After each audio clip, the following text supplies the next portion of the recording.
Hello everyone, I'm Anuj Jaggi and I'm a legal intern with LEXIS and Company, and the topic for today's video presentation is temporary injunction.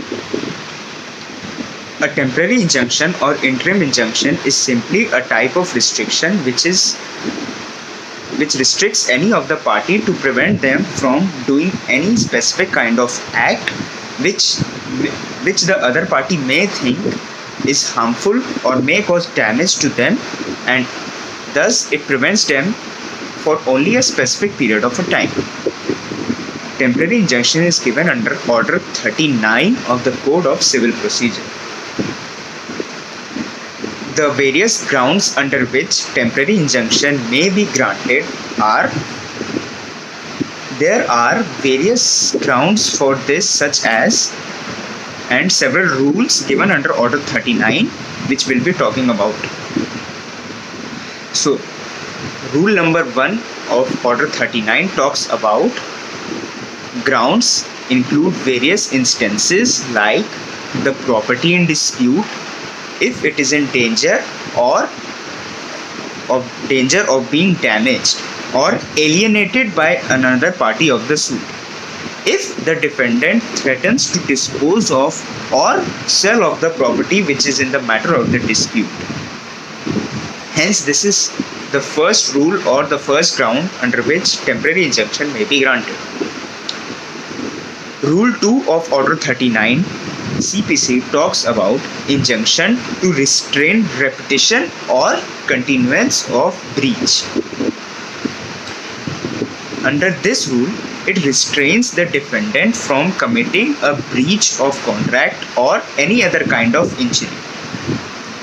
The court at any point of time may grant a temporary injunction by order to prevent the defendant from carrying out the breach of the contract which may be harmful or may cause damage to the other party.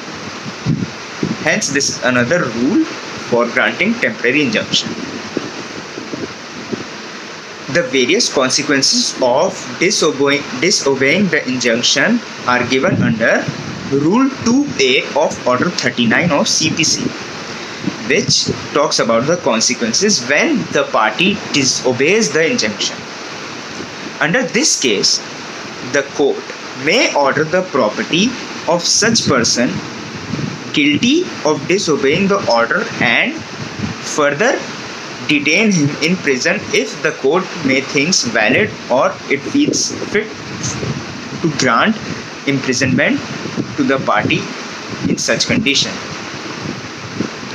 There are various landmark judgments and case laws, and one of the most important is the Morgan Stanley Mutual Fund versus Kartik Das. Further moving ahead, there are various conditions or principles under this, which is the temporary injunction. Firstly, one of the most important condition is that it is a complete discretionary power of the court to grant temporary injunction. Before granting temporary injunction, the court has to be satisfied with certain ingredients so that granting of temporary injunction may not seem as if it's directed towards only one party or benefited towards only one party.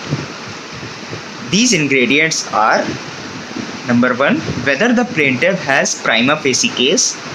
Second, whether the balance of convenience is in the favor of the plaintiff. And lastly, whether the plaintiff would suffer injury or damage which would be irreplaceable if the temporary injunction is not being granted by the court towards the party. Another important concept is notice to be provided to the opposite party. Rule 3 of Order 39 talks about the notice to be delivered to the opposite party regarding the order of injunction, if such notice won't cause delay and defeat the ultimate purpose of injunction.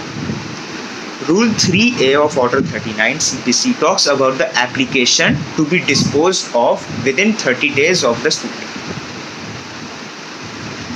And further, the cases when the order of temporary injunction can be set aside are given under Rule 4 of Order 39 of CPC, which talks about the conditions for granting temporary injunction to be discharged of.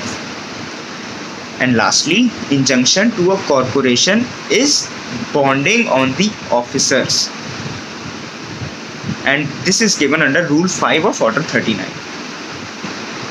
So this is the concept of temporary injunction which I explained to you in this video, and if you have any doubts, please feel free to ask. Thank you.